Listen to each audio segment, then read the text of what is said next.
ಜೀವನವನ್ನು ಹೇಗೆ ನಡೆಸ್ಬೋದು ಗೊತ್ತಿರೋಕ್ಕಾಗಿ ನಾವು ಮಂತ್ರಿ ಆಗಿದ್ವಿ. ಎಲ್ಲವನ್ನ ಯೋಚನೆ ಮಾಡಿ ಕರೆಕ್ಟ್ ಸಮಯದಲ್ಲಿ ನಿರ್ಧಾರ ಮಾಡುವಂಥ ಕೆಲಸ ಮಾಡ್ತಾರೆ. ಅವ್ರೇನು ನಿರ್ಧಾರ ಮಾಡ್ತಾರೆ ನಮ್ಮ ಹೈಕಮಾಂಡ್, ಅದಕ್ಕೆ ನಾವು ಬದ್ಧರಾಗಿರ್ತೀವಿ. ಎಲ್ಲೂ ವ್ಯತ್ಯಾಸ ಆಗೋದೇ ಇಲ್ಲ, ವ್ಯತ್ಯಾಸ ಆಗಲಿಕ್ಕೆ ಬಿಡೋದು ಇಲ್ಲ. ನೀವು ಮಾಧ್ಯಮದಲ್ಲಿ ಒಬ್ಬೊಬ್ರಿಗೆ ಒಂದೊಂದು ಅಭಿಪ್ರಾಯ ಕೇಳಿದ್ರಿ, ನಿಮ್ಮ ಅಭಿಪ್ರಾಯ ಹೇಳಿದ್ರಿ, ಅದೆಲ್ಲವೂ ಕ್ರೋಢೀಕರಣ ಮಾಡ್ತಾವ್ರೆ ಅಂತ ನನ್ನ ಅಭಿಪ್ರಾಯ. ಏನು ವ್ಯತ್ಯಾಸ ಆಗೋದಿಲ್ಲ.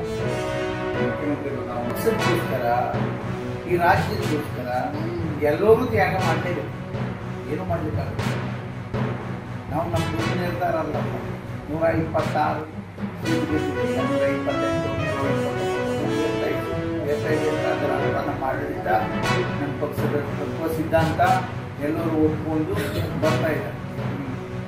ನಮ್ಮ ರಾಜ್ಯದ ಜನರ ಹಿತಕ್ಕೆ ಅಥವಾ ನಮ್ಮ ರಾಜ್ಯದ ಜನರಿಗೋಸ್ಕರ ನಮ್ಮ ಪಕ್ಷದ ಎಲ್ಲರೂ, ರಾಜ್ಯದ ಮುಖ್ಯಮಂತ್ರಿ ಇರ್ಬೋದು, ಉಪಮುಖ್ಯಮಂತ್ರಿ ಇರ್ಬೋದು, ಮಂತ್ರಿ ಇರ್ಬೋದು, ಎಲ್ಲರೂ ಯಾವ ತ್ಯಾಗಕ್ಕೂ ರೆಡಿಯಾಗಿದೆ. ಹೈಕಮಾಂಡ್ ನಿರ್ಧಾರವೇ ಅಂತಿಮ. ಅದು ಬಿಟ್ಟು ಬೇರೆ ಏನೂ ಆಗೋದಿಲ್ಲ. ಅಥವಾ ನಿಮ್ಮ ಏನು ಮಾಧ್ಯಮದಲ್ಲಿ ಬರುವಾಗೆ ಅಥವಾ ಯಾರೋ ಒಬ್ಬರು ಮಾತಾಡುವಾಗೆ ಆಗುವಂಥ ಏನು ವ್ಯತ್ಯಾಸ ಆಗುವಂಥದ್ದು ಅಥವಾ ಆಗುವಂಥದ್ದು ಆಗೋದಿಲ್ಲ. ಏನಾಗಬೇಕು ಕರೆಕ್ಟಾಗಿ ಹೇಗೆ ನಮ್ಮ ಏನು CM ಯಾರಿಗೆ ಮಾಡಬೇಕು 2023ಕ್ಕೆ ಮಾಡಿದ್ದಾರೆ, ಯಾರು ಮಾಡಿದ್ರು? ಉಪಮುಖ್ಯಮಂತ್ರಿಗಳು ಯಾರು ಮಾಡಬೇಕು, ಯಾರು ಮಾಡಿದ್ರು? ಅಥವಾ ನನ್ನನ್ನು ಮಂತ್ರಿ ಆಗಬೇಕು ಅಂತ ಮಾಡಿದ್ರು, ಯಾರು ಮಾಡಿದ್ರು? ನಮಗೆ ಕುಟುಂಬ ಇದೆ, ನಮಗೂ ಜವಾಬ್ದಾರಿ ಇದೆ. ಜವಾಬ್ದಾರಿ ಏನು ಸಮಯದಲ್ಲಿ ನಿರ್ದೇಶನ ಬರ್ತದೆ, ಎಲ್ಲರೂ ಸಿದ್ಧರಾಗಿದ್ದಾರೆ. ಯಾರು ಅದರಲ್ಲಿ ಹೊರತಿಲ್ಲ. ರೈತ ಬಂಧುಗಳಿಗೆ ನಮಸ್ಕಾರ. ನಾನು ನಿರುಪಾದಿಕೆ ಗೋಮರ್ಸಿ ಅಂತ ರಾಯಚೂರು ಜಿಲ್ಲೆಯಿಂದ ಬಂದಿದ್ದೇನೆ. ಕರ್ನಾಟಕ ರಾಷ್ಟ್ರ ಸಮಿತಿ ಪಕ್ಷದ ರಾಜ್ಯ ರೈತ ಘಟಕದ ಕಾರ್ಯದರ್ಶಿ. ಇವತ್ತು ನಮ್ಮ ಮುಖಂಡರು ಇಲ್ಲ ಸರ್, ನಮ್ಮ ಜಿಲ್ಲೆಯಲ್ಲಿ ಒಂದು ರೈತರ ಹೋರಾಟ ನಡೀತಾ ಇದೆ, ದಯವಿಟ್ಟು ಬರಬೇಕು ಅಂತ ಹೇಳಿದಾಗ ನಾನು ರಾಯಚೂರಿಂದ ಬಂದಿದ್ದೇನೆ. ಇವತ್ತು ರೈತರಿಗೆ ಆಗುವಂತ ಅನ್ಯಾಯ, ಆಗುವಂತ ಮೋಸ, ರೈತರಿಗೆ ಆಗುವಂತ ಒಂದು ದಬ್ಬಾಳಿಕೆಯನ್ನು ಖಂಡಿಸಿ 3 ದಿನಗಳಿಂದ ಹೋರಾಟವನ್ನು ಮಾಡ್ತಾ ಇರ್ತಕ್ಕಂಥ ಎಲ್ಲರಿಗೂ ಕೂಡ ನಾನು ವಿಶೇಷವಾಗಿ ಕೃತಜ್ಞತೆಗಳನ್ನು ಸಲ್ಲಿಸ್ತಾ ಇದ್ದೀನಿ. ಯಾಕಂತ ಹೇಳಿದ್ರೆ ಇವತ್ತು ರೈತ ಬೆಳೆಯೋದು ರಸ, ತಿನ್ನೋದು ರಸ. ರೈತ ಬೆಳೆಯೋದು ರಸ, ತಿನ್ನೋದು ರಸ.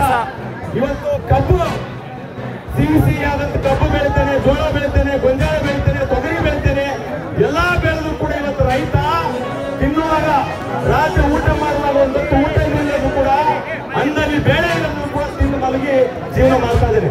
ಇವತ್ತು ಮಳೆ ಏನಿದೆ, ಬೆಳೆ ಏನು, ಚಳಿ ಏನಿದೆ, ಬಿಸಿಲು ಏನಿದೆ, ಕಷ್ಟಪಟ್ಟು ಬೆಳೆದಂತ ಕಬ್ಬಿನ ಬೆಳೆಗೆ 3,000 ರೂಪಾಯಿ ಬೆಂಬಲ ಬೆಲೆ ಕೊಡಿ ಅಂತ ಹೇಳಿದ್ರೆ 3,500 ರೂಪಾಯಿ ಬೆಂಬಲ ಬೆಲೆ ಕೊಡಿ ಅಂತ ಹೇಳಿದ್ರೆ ಇವತ್ತು ಯಾರು ಕೂಡ ನಿಮ್ಮನ್ನ ನೋಡ್ತಾ ಇಲ್ಲ.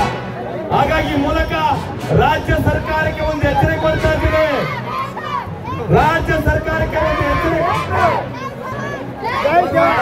ಹಲೋ, ಈ ಮೂಲಕ ರಾಜ್ಯ ಸರ್ಕಾರಕ್ಕೆ ಎಚ್ಚರಿಕೆ ಕೊಡ್ತಾ ಇದ್ದೀನಿ.